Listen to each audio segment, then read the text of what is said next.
If the world is flat, how come it's a globe when we take pictures from space? Oh, space is fake. You don't know? You don't know space is fake. The one thing they fear is 300 million people coming together on one topic and saying, this makes no sense. We need answers.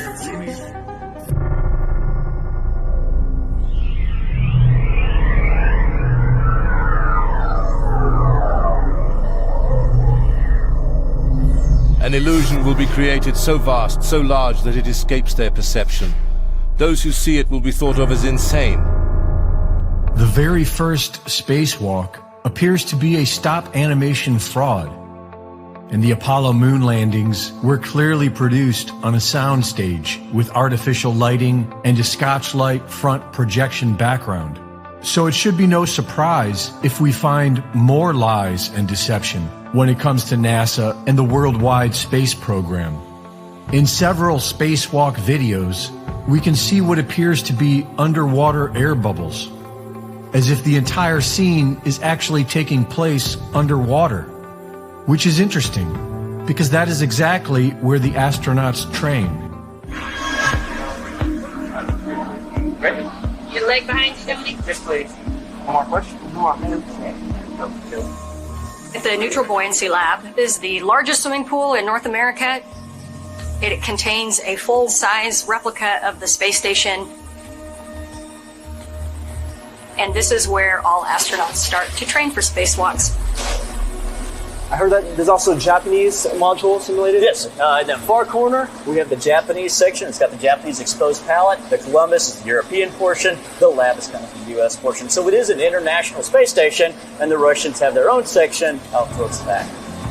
So if they already have the world's largest pool with a life-size model of the International Space Station, then all they need to do is key out the background and replace it with the black of space. For some mysterious reason, astronauts are at risk of drowning in their suits during spacewalks. And in this supposed spacewalk, we can see the reflection of a cameraman who appears to be in the training pool. Being underwater provides a realistic appearance of being in what we are told is the vacuum of space. And NASA has other tricks for when the astronauts are allegedly inside the International Space Station. Their special zero-gravity stunts can be produced in a jet, simulating zero-G by nose-diving the plane. But this can only be sustained for about 30 seconds before the plane has to level off. So when they need to have conversations with the media, they have other tricks. In 2016, when George H.W. Bush visited the ISS Flight Control Room, the camera briefly revealed one of these tricks. NASA astronaut Tim Peake can be seen performing for the camera in front of a chroma key background with tracking markers. The tracking markers are indicative of a virtual camera being used for layered CGI elements. This, along with virtual reality contact lenses, allow the astronauts the ability to handle virtual objects, making it appear that they are handling objects in zero gravity. This trick is used often. Here we see a glitch on the CGI layer of the overlaid image of a microphone being passed back and forth. Here we see a glitch where the astronaut grabs for an object floating in 3D space that we don't see. Simulating zero gravity is their main trick. And in case there are any conspiracy theorists out there, how would you prove to us that you're in zero gravity? And they all have the same move to demonstrate this, a somersault. And when you examine them all, you will see that it's something that could be done with hidden wires. In some videos, we can see the wires. And in others, we can see them adjusting the hidden wires. In one video, we can see the wire harness that they failed to crop out. In another video, we can see the astronaut fade out of the foreground. And in one video, we see the entire separation of the background image from the foreground, which clearly shows NASA's use of video trickery. The three astronauts, along with a few objects in front of them, are being layered on top of a false background. Female astronauts all appear to be wearing large amounts of hairspray, apparently to fake the appearance of zero gravity, which should appear to look more fluid-like. Satellites are also very suspicious. The amount of satellites we are told are up in space is impossible. You'd think that there would be photographs of them, but there aren't. What you will find are hundreds of artistic impressions, obscure videos of satellites being launched via high-altitude balloons, and random videos of crashed satellites attached to high-altitude balloons. And why would we even need satellites when we have fiber optic cables that reach across oceans? The veneration of the vector symbol in the logos of every single space agency on Earth reveals the unified nature of the worldwide space program. Hidden as the number 7, it's in every single mission patch. It's also in Star Trek, Stargate, and Space Force.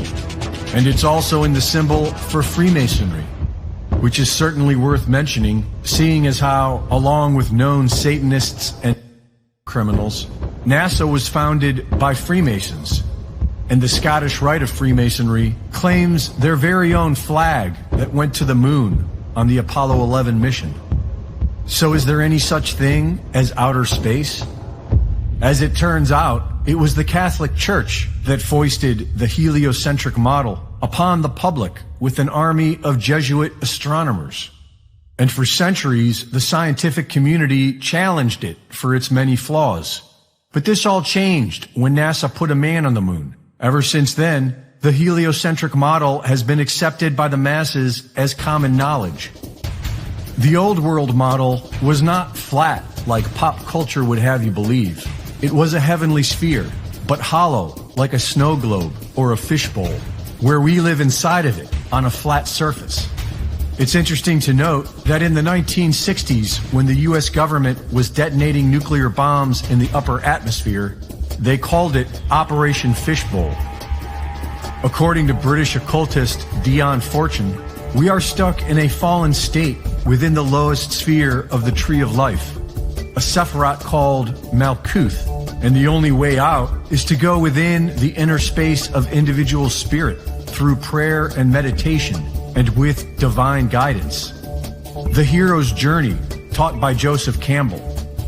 Wherever we are, one thing is for certain. The stories we are told by NASA are pure fiction and lies.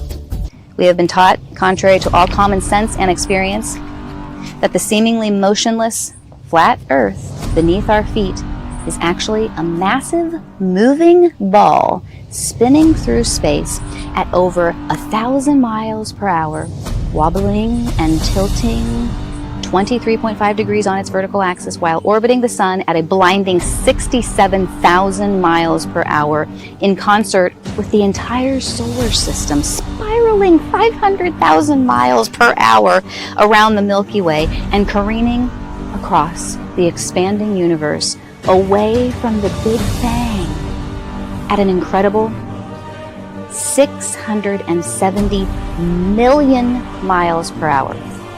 But that you feel and experience none of it.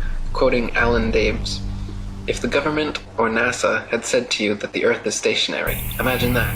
And then imagine we are trying to convince people that no, it's not stationary. It's moving forward at 32 times rifle bullet speed and spinning at 1,000 miles per hour. We would be laughed at.